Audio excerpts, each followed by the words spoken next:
Kuyiviki eliphelile engena eJerusalem baye bamemeza abantu bathi Hosiyana ubusisiwe ozayo egameni lenkosi.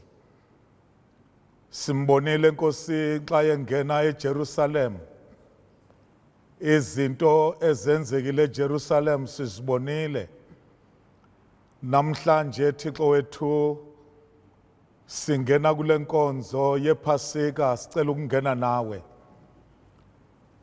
Inkonzo lenkosi ebekade beyilandela abazali bethu oba omkhulu nomakhulu baze bayishiyela kuthina. Thixo wethu onamandla wonke, masingena kuyo kuyoba lilishwa, masingena sodwa sicela ukungena nawe ube nguNkulunkulu wethu, sibe ngabantwana bakho.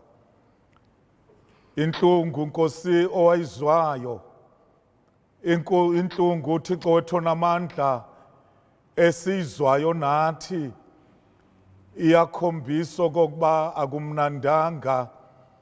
Ukusukela Nkosi manje sicela okokuba uthi mawungena egumbini eliphezulu singene nawe, ukuze mesiyolungileyo buthi bonke ubuhlungu obuzwile bube isabelo ezimpilweni zethu. Siyazi okokuba Nkosi lobo buhlungu obuzwile wena abunakulinganiswa nenkazimulo esazawukwembulwa kuthina. Siyakucela ke Nkosi ngalesikhathi bakhona abantwana bakho abanye basezindleleni beza kule nkonzo. Thixo namandla wonke baphase, ubavikele zingozini. Singena Nkosi kule nkonzo ngesikhathi sokuhlasela kwegciwane elizweni lonke, igciwane lecorona. Thixo wethu onamandla wonke, emisakazweni nakomabonakude siyezwa kuyakhulunywa, nakuma-social networks siyabona izinto ziyathunyelwa, ezinye ziyesabisa, ezinye zisondeza kuwe. Kodwa siyazi Nkosi okokuba akekho nokusisiza ngaphandle kokuba sisizwe nguwe.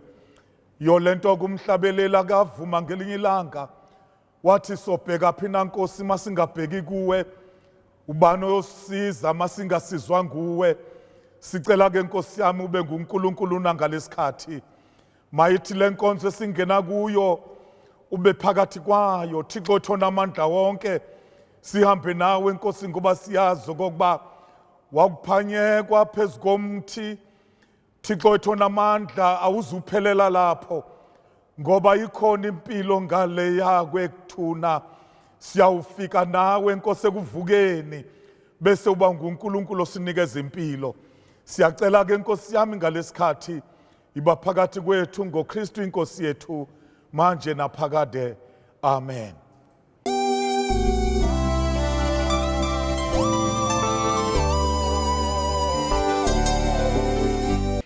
Sise ntimini ya Getsemani dibinjelele 712 ubonke abazalwane ku 2020 kunkumondi kulesine uYesu uqedile ukuwasha izinyawo zabafundi bakhe. eJerusalema kuthulekile, inyanga thakazekile iphelele, bonke badlile sekuyisikhathi sikaYesu ngoku sokuthi ayothandaza nabafundi bakhe. Kaloku xesha liyasondela likaYesu ukuthi alobethelelwa. Wasuka uYesu phaa kwimbiza ephezulu kuthiwa endlini kaMaria neMarko. Ligumbi uYesu wethanda kakhulu. Xa yehla uYesu uhamba bafundi bakhe aba 8. Uyapha ezansi ushiya bonke uhamba kwababini abathathu ungena phakathi entsimini. Kaloku uYesu xa ungena apha undlula phaya ungena kentebeni yaMount Olive bawela kwibhiloho belibangise eBethani naseJeriko. Bonke babethulile bezibuza ukuthi kanti uYesu wathini. Babuza imibuzo ukuthi wayaphi usikhwama uJudas waphelela phi kokuba babephelele bonke egumbini eliphezulu. Bamane banqambaza kanjalo uhamba nabo uYesu. Kanti ikhona into phakathi uyayibona uYesu uhamba labo lubangise leyaphaya kuthi indawo oil press esakhanjiwa ngokuthi eGetsemane. Le ndawo bayazi, lo mxeko bawuyazi ukuba ithini kubo. Imeko yale ndawo bayazi, kodwa namhla izinto zijikile. Athi umculo wesligildi zojika izinto. Baphumelela kwelinye icala kuthiwa kiBruce Citron. Le ndawo kulapho umcimbi uzawuvakala khona. Iminqondo yabo yayisebenza ngesivinini esikhulu. Inhliziyo zabo zasibhakuzela. Kwakuthulekile kuthi qwaka ngalo mzuzu. Kanti uYesu khona into phakathi kuye. Ukugeleza kwamanzi kulo mfula waKidroni kwavakala futhi ukuthi kwathuleka kule ntsimi yaGetsemane. Wangena uYesu wakela abafundi bakhe abayi-8 wathi kubo, yeni nashiyani apha ndiyapha mina. Wathatha uJohn noPetros kanye noJakobo James ukuba bangene ebunzulini ekujuleni bomnyama baseGetsemane. Umbali uthi uYesu wayehamba sometimes abe emotional, wazwela kakhulu emoyeni wakhe. iGetsemane yahlukile kwingadi yaseDeni. Getsemane yahlukile kakhulu kuGalili. Uhlobo lodwa enezingame ezibuhlungu kubo, imicabango imibi kubo kuYesu nabafundisi bakhe. Phaku-east uJerusalema igcwele futhi ikwenkwethwe amaliba namathuna, amaMuslim namaJuda. Ngakwenye icala acebezela ungathi ke mathambo la manqwaba ukuthi ahlezi alungiswa kamnandi, amanafakwa amabloma phakathi kulabantu. Yesu wathi abathathu aba, wathi emadoda, umoya wami uqhelekile kakhulu, umoya wami uhluphekile. Wathi kubo, hayi yimani apha lina, lindani apha nam ndiyaphaya ndiyothandaza, nani lithandaze. Wasuka uYesu izingabana nje bawuzela balala.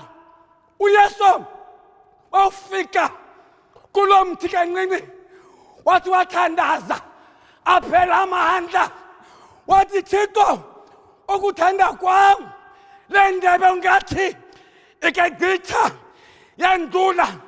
Waya uYesu bafundi bakhe ufika balele, sithi namhlanje uthi kubo, thandazani lingapheli, umlingi angapheli.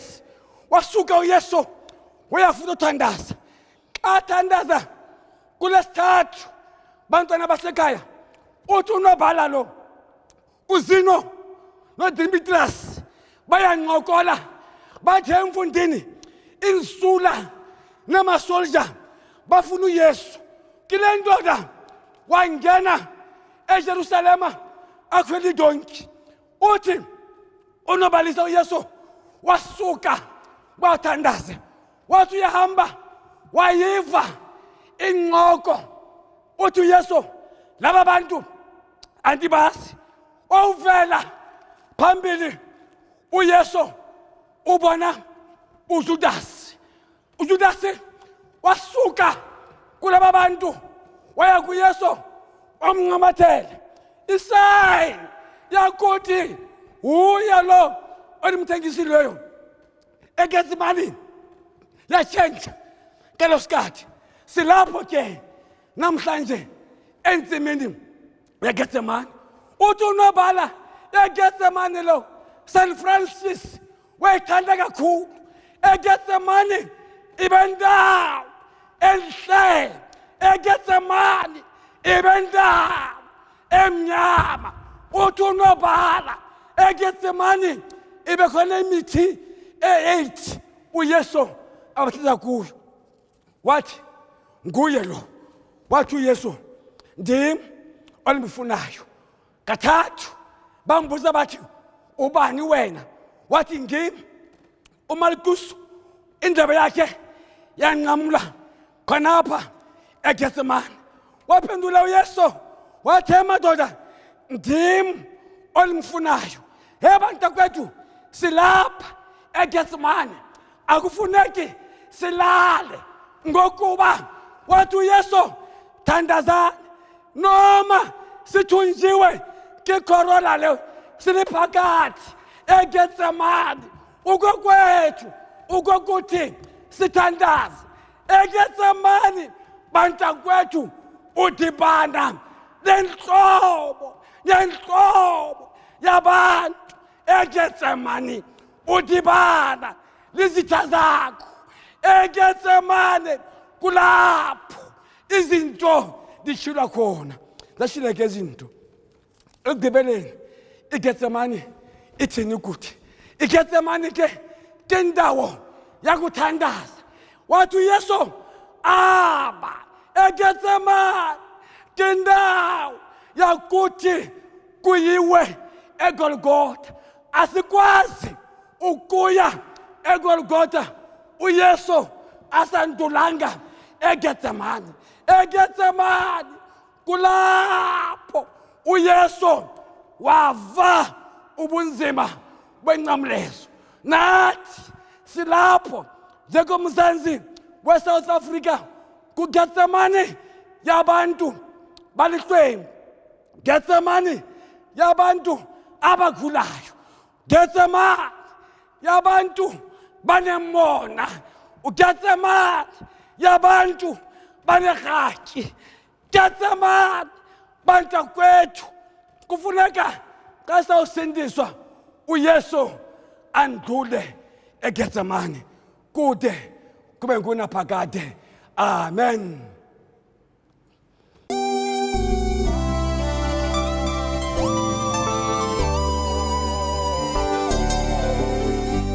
Inkonzo yamacala nenkundla yamacala esangweni eGetsemane kubonakala izihlonti ezivuthayo kwazise kwakusebusuku kumnyama bonke laba balandela uJuda Iscariot ehamba phambi kwabo ngoba wayazi lapho uJesu azawutholakala khona. Ngokomthetho uJesu njengoba ezawuba ebanjwa nje kwakungavumelekanga okokuba icala lomuntu lithethwe ebusuku. Kulapha uJesu wabonakala ngalesikhathi ethi kubo lesi isikhathi senu namandla obumnyama. Kulapho abafundi bakhe bathi bakuzwa lelo lizwi babaleka bamshiya uJesu. Wasala noPetros noJohn abalandela baze bayofika enkundleni zamacala. Kulapha esangweni laseGetsemane lapho uPetros simbona ekhipha inkemba enquma indlebe kaMarkus owayisisebenzi sompristi omkhulu. Kodwa uJesu wakhalimela uPetros wathi bonke ababulala ngenkemba baya kufakwa ngenkemba. Wena buyisela inkemba yakho esikhwameni sayo. Bamqhuba uJesu bamsa enkundleni ka-Anasi. U-Anasi wayengasenguye umpristi omkhulu, kodwa u-Anasi wayesengumphumuli. Ngokolimi lwasecaweni ngingasho ngithi wayesupernumerary, ipensioner. Kuyenzeka kwesinye isikhathi namanje abantu abaninzi mabefuna ukona inkonzo kaNkulunkulu bayoconsulta kuma-supernumeraries ukuze bachithe inkonzo kaNkulunkulu. U-Anasi kuziwa kuye nje bafuna icebo lokokuba kulungile lokho abakwenzayo. Akasenguye yena umpristi omkhulu, kodwa umpristi omkhulu ngalesikhathi yayinguKhayafa. uKhayafa ke umkhwenyana ku-Anasi. U-Anasi ngalesikhathi wayehlonishwa ngenxa yamava nangenxa yesikhathi asiqhubile njengompristi omkhulu, bebona ukuba konke abaza kufumana kuye kuyikhona khona. Kukule nkundla ka-Anasi lapho icala likaJesu liqale ukuqulwa khona kancane emveni kokuba insimbi ye-12 ebusuku ishayile. Kubili qha uJesu abuzwe khona. Ubuzwe okokuqala ngabafundi bakhe, waphinde wabuzwa ngomsebenzi wakhe. Impendulo kaJesu kulesithuba yenza okokuba isikhonzi senkantolo simmukule. Ukumukula ke kukushaya ngempama. Uthi uJesu mayebuza kulesikhonzi, ungishayelani na? Uma ngikhulume kabi fakazela ububi lobo, kodwa uma ngikhulume kahle ungishayelani na? Lesikhonzi senkantolo singena umcimbi esingawazi, singena udaba esingahlangene nalo. Kuyenzeka namanje enkonzweni zethu, kuyenzeka namanje emiphakathini yethu, ufumanisa abantu bexoxa izindaba kodwa uma umbuza le ndaba uyithatha phi akayazi. Ufumanisa abantu bezonda abanye, uma umbuzo koba umzondelani na, ngimzonda ngoba kathandwa umngani wami. uJesu ke ushaywa nje, akazi lo mfo okoba umshayelani. Umshaya ngoba ephendule kabi, ephendula umpristi owayengu-Anasi. Uthi umbhali wathathwa uJesu ngaleso sikhathi wasiwa phambi koPilato, phambi koKhayafa Xebe. Le ncwadi siyithola kuMateyu 26 kuverse 57. uKhayafa uyena wayengumpristi omkhulu ngalesikhathi. Leli gama likaKhayafa eliphelele kwakunguJoseph Caiaphas, ngumpristi omkhulu ngesikhathi sokusebenza kukaJohane uMbhaptisti. Wayekade ngumpristi omkhulu nangesikhathi sekusebenza uJesu. Ube ngumpristi omkhulu isikhathi eside, esicela kuyiminyaka eyi-18. Igama elithi Caiaphas lisho umcindezeli, an oppressor, enkundleni yamacala uKhayafa nguye owayehlele esihlalweni. Ngaphesheya kwakhe kwakukho amajaji, iqumrhu elibizwa ngeSanhedrins. Ngaphaya kwazo kukhona amasosha ayemi ngomumo ebheke nantoni ezakwenzeka. Ngalesikhathi uJesu yonke imibuzo ayibuzwayo akaphendulanga nowodwa, wathula wathi cwaka. Uthi umbhali ngalesikhathi engaphenduli nje uJesu uze wazophendula. Uma uKhayafa ethi uhamba uqamba amanga uzibiza ngendodana kaNkulunkulu, uJesu kwathi qatha emqondweni wakhe okoba ngeke ngabafundisa abantu. Ngathi uma umuntu engivuma phambi kwabantu, nami ngiyomvuma phambi kwababa. Yilapho uJesu aphendule khona, ephendula uKhayafa. Uthi mayemphendula wabona uKhayafa okokuba akusizi lutho, ngoba lo muntu unegunya lokuphendula. Uthi umbhalo wasuka uKhayafa wakhala, waklebhula ingubo yakhe, wamthatha uJesu wamdlulisela kuPilato. uPilato ngalesikhathi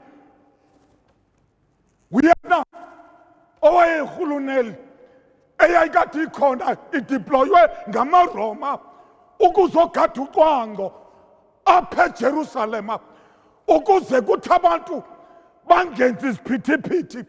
Kodwa nento rhamente ethandazayo okoba ngalesikhathi sikaKhayafa zikhona izinto ezenzekile. Sibona uPetros ephika uJesu, athi umbhali yathi akukhala inkukhu. Okwesibili wajika uJesu wambheka uPetro, wakhumbula okoba ubethena uJesu ingakakhali inkukhu. Kube kabili uyokuphika kathathu, wasuka waphuma uPetro wayokhala phandle. Okwesibini sithola uJuda ezibulala. Ilizwi likaNkulunkulu lisifundisa ukuthi uJuda Iscariot uthe wakubona ngoba izinto zimbi, wayithatha imali ayinikiwe wayisa kwi-Sanhedrin, wafika kubo wathi ngithengise ngegazi elingenacala. Uthi umbhali ngaleso sikhathi bathi kuyini kithi lokhu? Wayithatha uJudas imali wayilahla phansi, waphuma wahamba. Bayavumelana ababhali okoba wayoziphanyeka, wazixhoma emthini owathi lo mthi azixhome kuwo, lephukise babezixhome kulo, wawa waphahlazeka phansi. Sithola uJesu manje uphambi koPilato. Aziziningi izinto azibuzwayo phambi koPilato, kodwa yona ibalulekile okokuba uPilato uthi kuJesu, ingaba wena unguyeni uJesu waseNazaretha, inkosi yamakhosi? Uthi uJesu, nawe usho njalo. Funa ukuthi kini rhamente ethandwa nguThixo, uPilato ngalesikhathi wathi ukuzwa okokuba lo mfo ngowaseGalile, wamsa kuHerodi. Kulapho uHerodi afike wamvavanya khona, wabona koba kukuhlanga, wambuyisela kuPilato. Pilato ke ngalesikhathi simfumana egeza izandla emveni kokuthola incwadi evela kumkakhe ethi ungenzi into ngalo muntu, ngizwile ngaye okoba ulilungisa. Ubiza amanzi uPilato, ugeza izandla, uthi angifumana icala kuye. Athi siboneleni nina, umkhiphela ngaphandle kubo, uthi nanku umuntu, siboneleni nina. Mhlobo wami othandekayo, mhlawumbe nawe abantu ohleli nabo sekukaningi bekunikela ezitheni, kodwa ngegama likaJesu siyasinda nakulezo zitha. Namanje ngifuna ukusho kuwe okokuba noma bangakunikela asoze kwenzeka lutho, ngoba uJesu esimkhonzayo unathi ngaso sonke isikhathi ngegama lenkosi uKristu manje naphakade. Amen.